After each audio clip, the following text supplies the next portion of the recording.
What do you think should? What do you think will happen to Jim Harbaugh in Michigan? Um, I don't know what I've been doing with this. I haven't really looked into it, like how much of it is real and how much of it is not. I just I haven't cared, and I don't know if that's a more of a slight on me than it is on my attention to college football right now. I just Sign stealing doesn't bother you?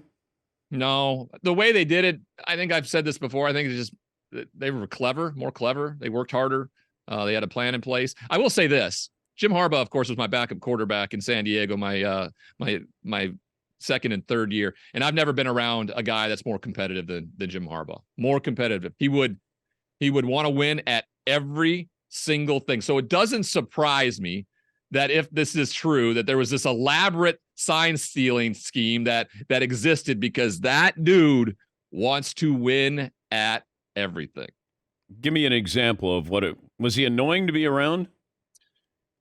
You know what? He wasn't, because I was rather annoying as a competitive guy my whole life. I had to win too at everything, and I had a bad attitude when I would lose, and so him and I kind of got along. And what was funny was when we were competing my third year, when they had brought him in and I was hurt my whole second year, they let us fight it out to be the starter again, because no one expected me to be the starter again in year 3. And we went and competed like crazy. And in that Atlanta game, the third preseason game, I started 9 for 9 with a touchdown pass.